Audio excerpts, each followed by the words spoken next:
What would you do if, in the middle of the night, you opened your eyes just a little and saw the son of your maid standing over your bed, his small figure frozen in the dark, watching you, completely unaware you were awake? Now imagine he slowly leans closer, his hands clutching something tight against his chest. In that moment, 1,000 thoughts race through your mind. Is he stealing? Is he about to do something dangerous? Or is there another reason he's here? This billionaire thought he had everything under control. Every person, every detail in his mansion was accounted for. But on this silent night, all his certainty shattered. Because what that boy did next wasn't just unexpected. It was so shocking, so pure, that it froze him to the core and changed everything he thought he knew about wealth, kindness, and trust. Before we continue, please tell us where you are watching from in the comments section, and stay tuned to the end. To the outside world, Richard Hemsley was untouchable. A self-made billionaire, feared in boardrooms and admired in headlines. His mansion, perched on acres of land, was so large it could swallow a hotel. Marble floors, chandeliers glittering like constellations, servants who rushed at the snap of his fingers. Richard had built a fortress of wealth where nothing seemed out of place. To him, life was all about numbers, deals, and profits. But behind those polished walls lived another story. Angela, his maid, a hardworking black woman in her late 30s, moved quietly through the halls. Her uniform was always pressed, her manners always humble, but her worn shoes and tired eyes revealed a life of sacrifice. She had been serving Richard's family faithfully for 3 years, never asking for more than her wages, never complaining. And then there was her son, Malik, just 12, with a shy smile and bright eyes that carried both innocence and secrets. He was polite, quiet, and always clutching his battered second-hand backpack like it held his whole world.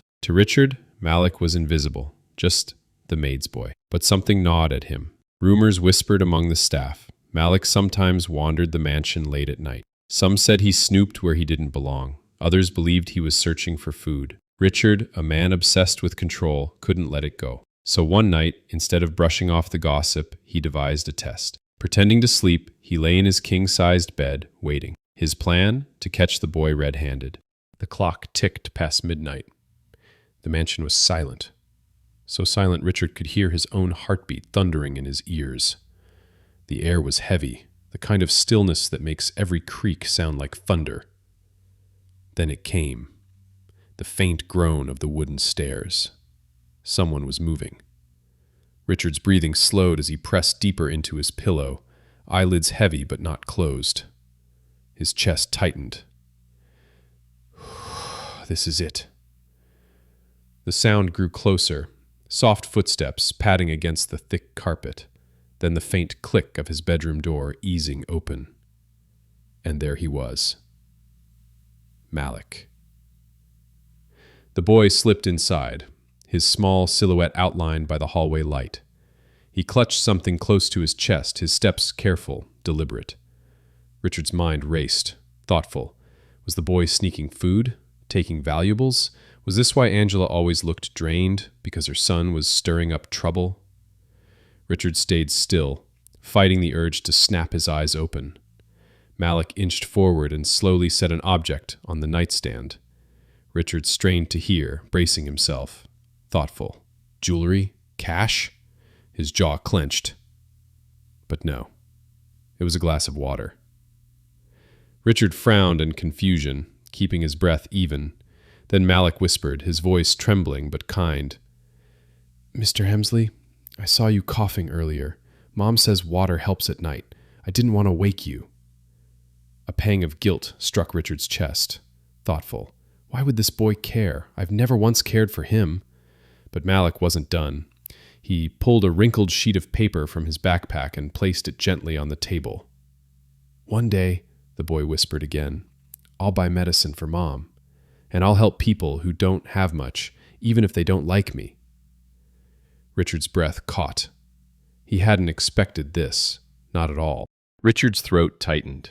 All this time he had judged the boy, assuming the worst. But instead of stealing, Malik was giving, quietly, selflessly. A child offering more kindness than most adults Richard had ever met. Why? The question burned inside him, pulling him deeper into a truth he wasn't ready to face. The next morning, Richard sat in his study when two wealthy friends arrived unannounced. Their laughter echoed through the hall as they carelessly mocked Angela and Malik. "Why keep them in your house?" one sneered. "That boy will grow into nothing but trouble."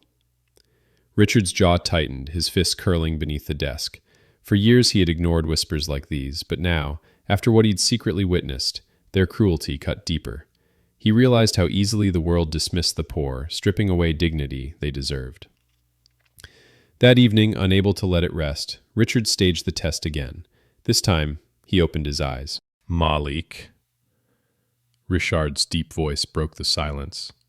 The boy froze in place, his small frame trembling as if caught doing something terrible.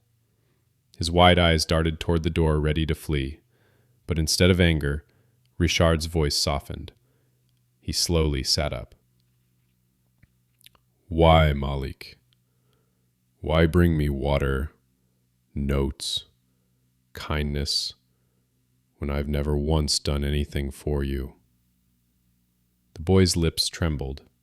His fingers twisted the straps of his old backpack as he whispered, "Because, sir, my mom says kindness is free, and I don't want to grow up angry. I want to grow up better." Richard's chest tightened. A sting burned behind his eyes. He had closed million-dollar deals without blinking, but these simple words from a child shook him to the core. For the first time, Richard saw how small his billions were compared to the richness of this boy's heart. From that night forward, everything changed. Richard arranged for Malik's education, moved Angela and her son into a better home, and promised they would never struggle again. But the lesson lingered, freezing him in humility. The wealthiest soul in his mansion had never been him. It was the boy he almost overlooked. Sometimes the greatest lessons come from the quietest voices. Malik's small acts of kindness carried more weight than all of Richard's riches combined. In a world where people are quick to judge by status, skin, or circumstance, this boy reminded us of a truth we often forget. Kindness costs nothing, yet it can change everything. True wealth isn't measured by bank accounts or mansions, but by the love and compassion we give to others. Now, here's a question for you. Was Richard right to secretly test Malik, or was it unfair of him to doubt the boy in the first place?